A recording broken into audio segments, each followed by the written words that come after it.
Alhamdulillah wa syukru ala ni'matillah. Asyhadu an la ilaha illallah wahdahu la syarikalah wa asyhadu anna Muhammadan abduhu wa rasuluh alladzi la nabiyya ba'dah, amma ba'd. Ikhwatu iman yang saya muliakan, pada kesempatan ini kuliah tauhid kita akan membahas tentang masalah Islam, iman dan ihsan. Ketiga pilar ini merupakan pondasi atau dasar di dalam hidup kita beriman kepada Allah Subhanahu wa taala. Dalam suatu riwayat yang diriwayatkan oleh Imam Muslim, bahwa suatu waktu ketika Rasulullah Shallallahu alaihi wasallam sedang duduk dengan para sahabat, tiba-tiba ada seorang yang berpakaian serba putih, rambutnya hitam, duduk pas berhadapan di hadapan Rasulullah. Dan kemudian laki-laki itu, dan ternyata di dalam riwayat itu dinyatakan bahwa dia adalah malaikat Jibril, bertanya kepada baginda Rasul tentang tiga perkara. Yang pertama yang ditanyakan itu adalah mahwal Islam, apakah Islam itu? Maka Rasulullah Shallallahu alaihi wasallam menjawab, al-Islamu an tasyhada an la ilaha illallah wa anna Muhammadar Rasulullah wa tuqimas sholata wa tu'tiyaz zakata wa tasuma ramadana wa tahujjal baita in istata'a ilaihi sabila.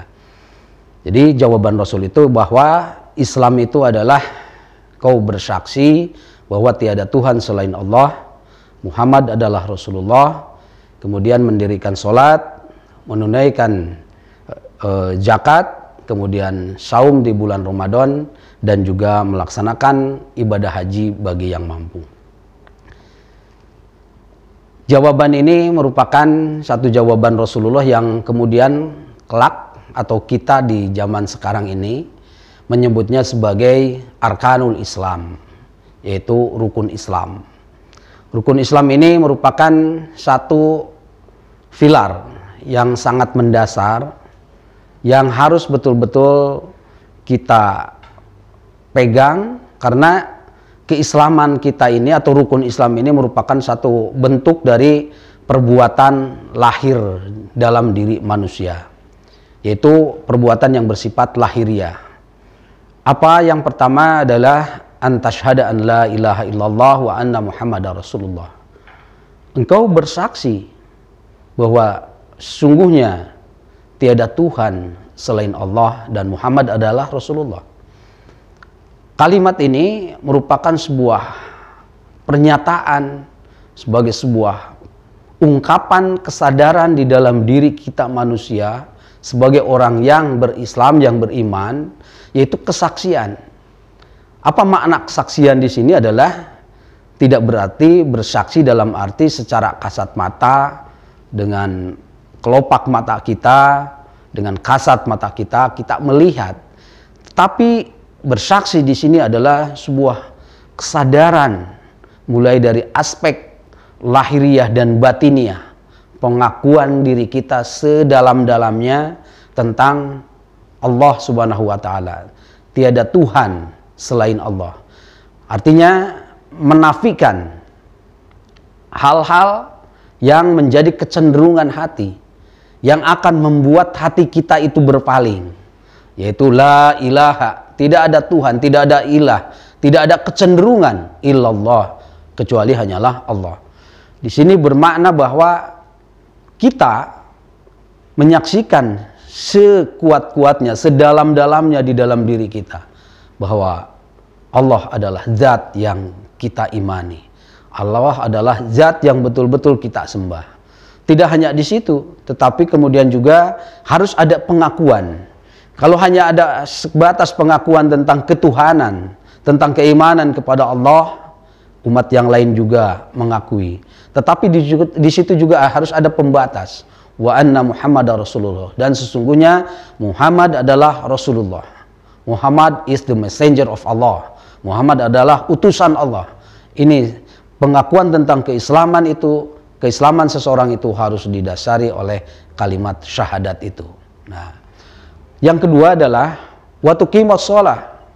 Dan kemudian di dalam berislam seseorang itu perilaku yang bisa dilihat, perilaku yang nampak, Perilaku yang harus diekspresikan dan dibuktikan, dinyatakan adalah dengan melaksanakan sholat. Setelah dalam syahadat sebagai bentuk keimanan atau keislaman kita yang pertama, maka yang kedua adalah kita sholat. Apa makna di dalam sholat kaitannya dengan syahadat di sini? Sholat kita tahu bahwa sejak mulai kita takbiratul ihram, mengucapkan Allahu Akbar, kita hitung, coba kalau kita hitung setiap kali gerakan di dalam sholat takbiratul ihram kita mengucapkan Allahu Akbar, mau ruku kita mengucapkan Allahu Akbar, mau sujud setelah sujud, kemudian juga dan gerakan-gerakan semuanya itu hampir semuanya adalah mengucapkan dan mengungkapkan kalimat Allahu Akbar. Apa maknanya di dalam sholat kita sering mengucapkan Allahu Akbar? Ini harus mengajarkan kepada kita sebuah kesadaran tentang bahwa Allah adalah zat yang maha besar. Allah adalah zat yang maha agung. Dan kita kecil di hadapan Allah. Kita tidak ada apa-apanya di hadapan Allah. Allah itu adalah zat yang maha agung. Kita makhluk yang di hadapan Allah itu tidak ada apa-apanya. Itu adalah kesadaran yang kedua di dalam kita berislam dengan cara melaksanakan sholat. Setelah itu, di dalam berislam kita juga sebagai perilaku lahiriah kita harus melaksanakan waktu tiaz zakah. Apa tuh tiaz zakah itu? Yaitu menunaikan zakat. Ternyata di dalam Islam tidak hanya cukup kita memiliki dimensi horizontal kepada Allah, tetapi juga kita harus memiliki dimensi vertikal pada sesama manusia. Artinya kita, atau terbalik ya, dimensi horizontal dan dimensi vertikal kita harus betul-betul kepada Allah, dan juga di situ ada waktu tiaz zakah, yaitu kita melaksanakan kewajiban zakat. Di sini seorang yang berislam adalah orang yang memiliki kepedulian terhadap sesamanya. Tidak dikatakan orang itu berislam dengan sempurna apabila dia itu tidak memiliki kepedulian terhadap sesamanya. Nah, di dalam zakat ini juga mengajarkan kepada kita bahwa dalam kehidupan itu kita harus memiliki sikap egalitarian, sikap kebersamaan, sikap kepedulian sosial, sikap peduli terhadap orang yang ada di sekeliling kita. Kemudian setelah kita melaksanakan zakat, maka berislam kita juga harus dibuktikan dengan watasuma Ramadan. Apa watasuma Ramadan ini? Adalah kita melaksanakan ibadah saum. Apa makna yang tersirat atau intisari dari pelaksanaan ibadah saum kita ini? Yaitu ketika kita bersaum, melaksanakan saum, terutama yang wajib, maka berarti di situ akan melahirkan di dalam diri kita itu suatu kesadaran, suatu proses bahwa hidup kita ini sedang bertakarub kepada Allah Subhanahu wa taala, bahwa kita harus menjadi manusia-manusia yang betul-betul dekat dengan Allah Subhanahu wa taala. Sehingga di dalam pelaksanaan ibadah saum itu sebagaimana yang kita mafhum, ada satu ayat yang berkaitan dengan ibadah saum itu di dalam Al-Baqarah 186, yaitu wa idza sa'alaka ibadi anni fa inni qarib ujibu da'wata da'i idza da'ani falyastajibu li wal yu'minu bi la'allahum yarsyudun.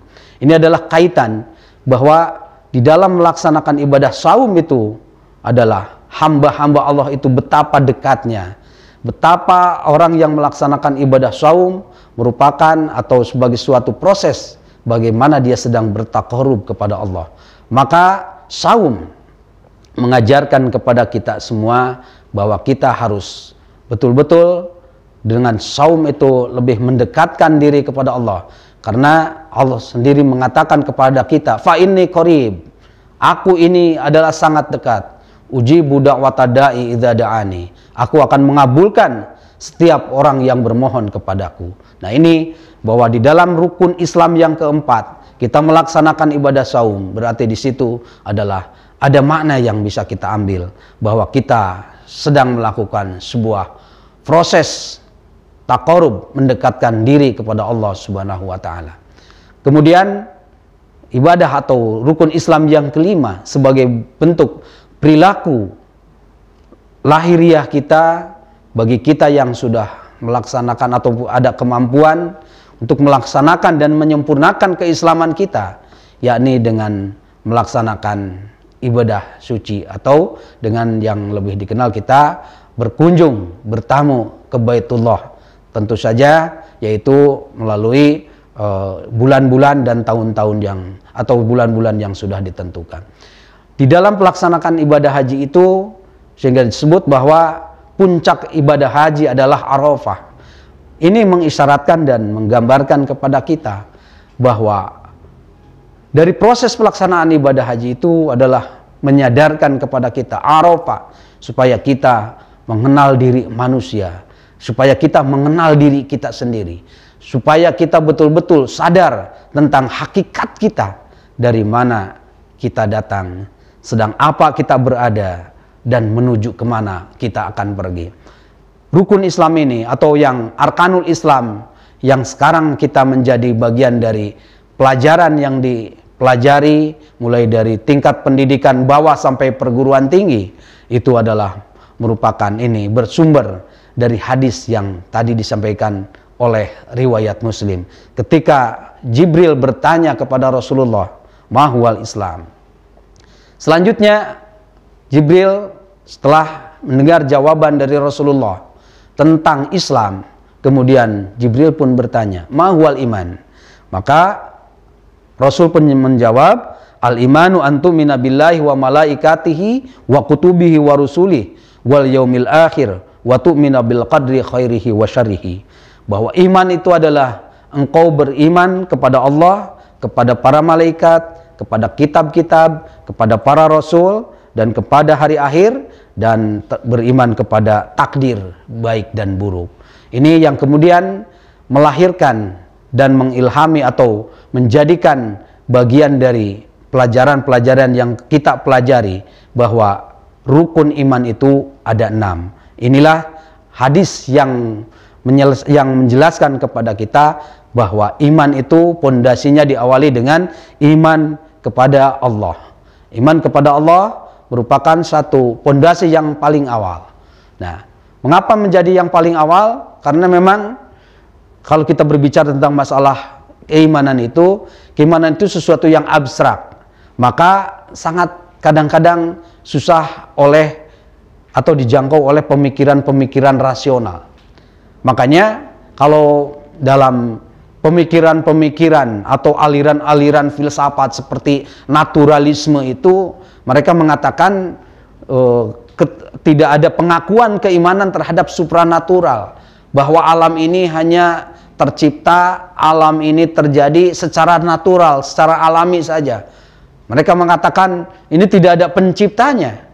Maka bagi seorang mukmin, seorang yang beriman, pondasi yang paling pertama adalah beriman kepada Allah, wa malaikati, kemudian juga beriman kepada para malaikat. Semuanya adalah abstrak. Wa kutubi wa rusuli wal yaumil akhir wa tu'mina bil qadri khairihi wa syarrihi. Yaitu keimanan ini memang perilaku, perbuatan di dalam diri kita yang sifatnya abstrak. Iman kepada Allah, kepada para malaikat, kepada kitab, kepada rasul, kepada hari akhir, dan kepada takdir baik dan buruk. Ini adalah sesuatu yang menjadi pondasi, landasan yang harus betul-betul dimiliki oleh seorang yang mengaku beriman. Tentu saja keimanan ini merupakan suatu nilai, suatu anugerah atau sesuatu yang sangat mahal untuk kita miliki. Maka bagi kita yang sekarang sudah mengaku beriman kepada Allah, harus betul-betul menjaga keimanan itu dengan sebaik-baiknya. Jangan sampai keimanan itu menjadi luntur akibat mungkin godaan-godaan dan syahwat-syahwat yang sifatnya duniawi. Karena banyak sekali di dalam keimanan itu godaan-godaan, kemudian gangguan-gangguan yang akan mengakibatkan kelunturan, bahkan mungkin menipisnya, melemahnya, bahkan mungkin hilangnya keimanan kita. Ini adalah sesuatu yang harus kita bawa, sesuatu yang harus kita pegang dalam kehidupan kita sehari-hari. Kemudian setelah malaikat Jibril itu bertanya kepada Rasulullah tentang iman, maka malaikat Jibril melanjutkan pertanyaannya dengan pertanyaan yang ketiga, ma huwal ihsan? Apakah ihsan itu? Maka Rasul menjawab, al ihsanu an ta'budallaha ka'annaka tarahu fa illam takun tarahu fa innahu yaraka. Ihsan adalah engkau beribadah kepada Allah Subhanahu wa taala seakan-akan engkau melihat Allah. Maka jikapun engkau tidak melihatnya, maka sesungguhnya Allah melihat kalian. Allah melihat engkau. Ini mengisyaratkan bahwa akumulasi puncak dari perpaduan keislaman dan keimanan kita melahirkan sikap ihsan. Maka orang ihsan itu adalah orang yang refleksi di dalam kehidupannya itu atau sikap di dalam kehidupannya itu karena dia betul-betul di dalam dirinya itu merasa dilihat oleh Allah, betul-betul disaksikan setiap kata, perilaku dan perbuatannya itu, maka melahirkanlah sifat disiplin, sifat istiqomah, sikap jujur, sikap tanggung jawab. Ini adalah sikap ihsan. Nah, jika kita menyaksikan dewasa ini sekarang ini, ada orang yang mengaku sudah berislam, mengaku beriman, tapi tidak terbukti dalam sikap ihsannya, maka ketiga pilar itu berarti belum kokoh, belum utuh. Maka alangkah baiknya kita setiap saat, setiap waktu bermuhasabah diri. Apakah keislaman kita, apakah keimanan kita sudah terbentuk, terpatri, sehingga melahirkan suatu pribadi di dalam diri kita, yaitu ihsan. Mudah-mudahan karena masalah keislaman dan keimanan ini merupakan satu pondasi yang betul-betul harus kita miliki, maka kita senantiasa setiap waktu, setiap saat memupuknya, menyiraminya, sehingga keislaman dan keimanan itu betul-betul tumbuh berkembang sehingga menghasilkan buah, yaitu ihsan. Kita betul-betul berbuat dimanapun, dalam keadaan apapun, baik itu dalam keadaan situasi ramai, dalam keadaan situasi sepi, kita betul-betul menghadirkan diri kita kepada Allah, karena kita yakin Allah hadir di lingkungan kita, Allah hadir di dalam diri kita. Itu saja yang bisa disampaikan. Mudah-mudahan ada guna dan manfaat bagi kita semuanya. Aqulu qouli hadza wa astaghfirullah li wa lakum. Wassalamualaikum warahmatullahi wabarakatuh.